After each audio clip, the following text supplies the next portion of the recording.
안녕하세요. 부자오빠입니다. 많이들 힘드시죠? 저도 힘듭니다. 힘들다기보다는 조금 지루한 쪽에 더 가까운 것 같습니다. 어쨌든 지루한 것도 힘든 건 힘든 거죠. 오늘도 제가 멘탈적인 부분을 말씀드리고 싶은데 지금 당장 몇 푼 벌고 못 벌고가 중요한 게 아닙니다. 제대로 된 투자를 하고 있는지 냉정한 평가가 필요한 때입니다. 첫 번째로 내가 투자하고 있는 종목에 대한 확신이 있는가? 이게 가장 중요하죠. 기업이 지금 돈을 잘 벌고 있고 성장 동력에 문제가 없다면 매도할 이유가 없습니다. 비 오는 날 세차장 매출이 안 나왔다고 폐업하는 게 말이 됩니까? 제가 굳이 세차장 얘기를 하는 이유는 제가 실제로 얼마 전에 그 셀프 세차장 가서 세차를 한 적이 있거든요. 근데 사람이 아무도 없는 겁니다. 그래서 기분 좋게 세차를 했는데 다음날 비가 오더라고요. 이건 제가 지어낸 얘기가 아니고요. 진짜입니다. 제가 원래 좀 일기예보 같은 걸 잘 안 보는 성격이거든요. 그냥 귀찮습니다. 제가 계좌도 잘 안 열어본다고 했잖아요. 진짜로 제 성격이 원래 그렇습니다.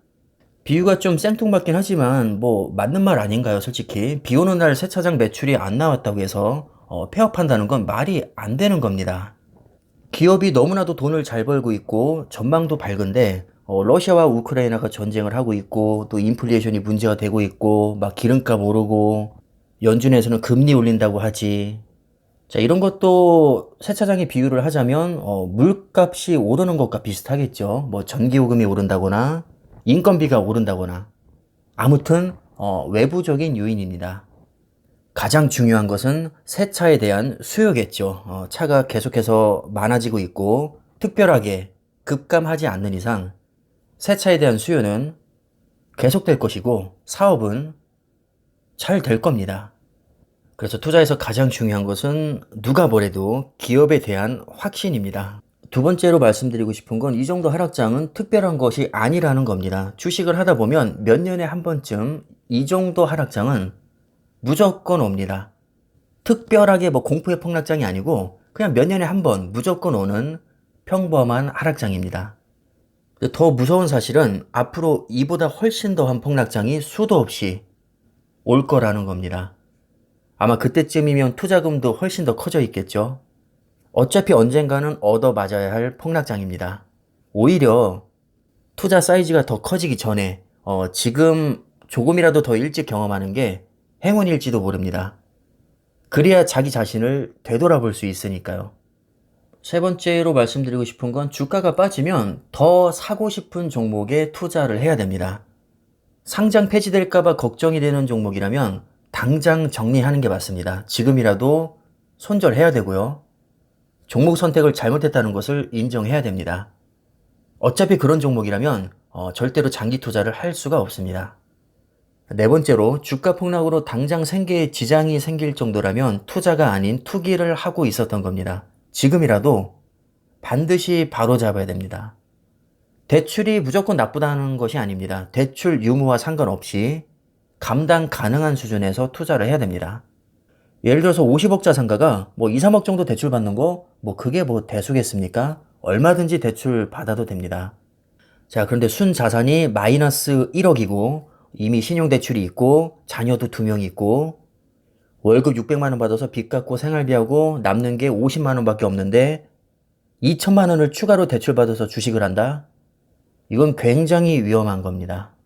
각자가 처한 상황이 다르기 때문에 무조건 대출은 나쁘다라든가 뭐 얼마 이상의 대출은 안 된다.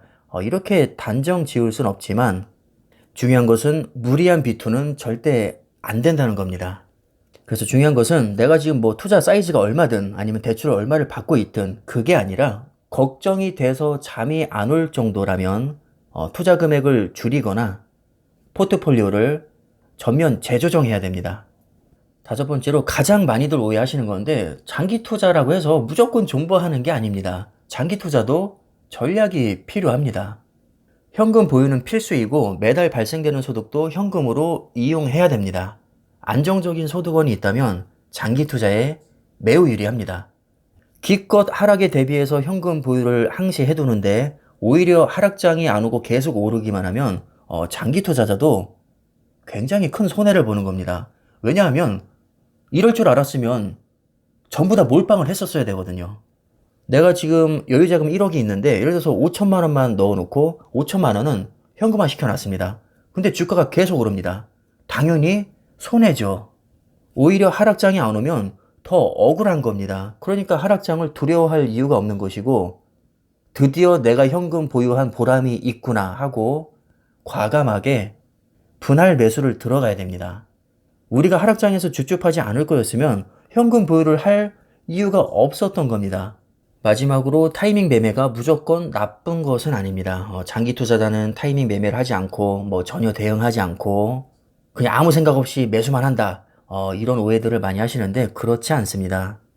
대응하기 위해서 현금을 보유하는 것이고 어느 정도 고점이라고 판단이 되면 일부 익절을 하기도 합니다.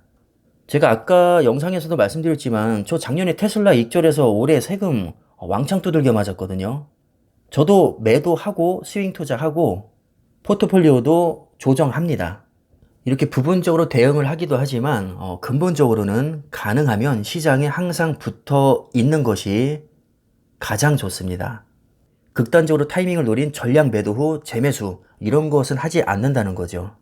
계좌를 장기 투자용과 스윙 투자용으로 구분해서 운용하는 것도 꽤 괜찮은 방법입니다. 실제로 이렇게 해보시면 결코 시장이 내 생각처럼 돌아가 주지 않는다는 것을 아마 깨닫게 될 겁니다. 이건 누가 말해줘서 알 수 있는 게 아니고 본인이 직접 깨달아야 됩니다. 그래서 장기 투자를 마음 먹었어도 단타나 스윙 투자를 어느 정도 해보시는 것을 저는 추천드립니다. 분명히 소중한 경험이 될 겁니다. 아마 제 영상을 꾸준히 봐오신 분들이라면 아시겠지만 저는 기본적으로 잡주에는 투자하지 않습니다. 그냥 아주 흔하고 누구나 인정하는 초우량주에만 투자합니다. 예를 들면 삼성전자, 필라델피아 반도체, S&P 500, 나스닥 100 누가 봐도 인정할 수밖에 없는 종목들입니다. 그렇게 거창하지도 않습니다. 그냥 흔하디 흔한 세계에서 알아주는 종목들이죠. 복잡하게 생각할 게 전혀 없습니다. 그냥 누구나 인정하는 세계적인 기업에 오랫동안 몸을 담고 있으면 됩니다. 실제로 저는 그렇게 생각을 하거든요. 제가 망하면 지구도 망하는 겁니다. 그냥 지구와 한 배를 탔다고 생각하면 마음이 편해집니다.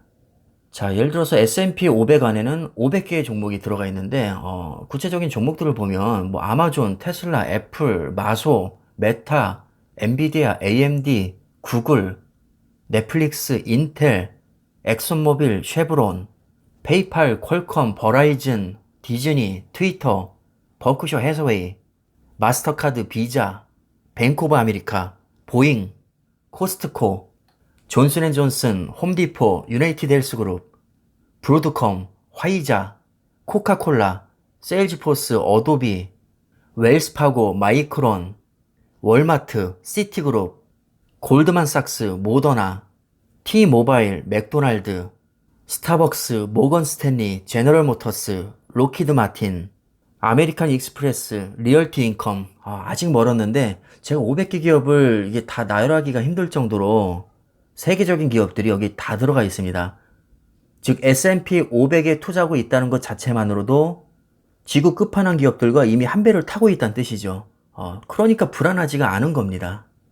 왜냐면 이 기업들이 다 맛이 갈 정도면 이미 지구도 맛이 갔다는 얘기거든요. 그것은 상상하기가 어렵죠. 원래 하락장에서는 별것 아닌 것도 부풀려지게 마련입니다. 우리가 너무 공포에 떨 필요는 없을 것 같고요. 이렇게 대단한 기업들과 내가 한 배를 탔다는 사실을 명심하시고 편하게 장기 투자하시면 될 것 같습니다. 자, 그럼 오늘 영상은 여기까지 하겠습니다. 감사합니다.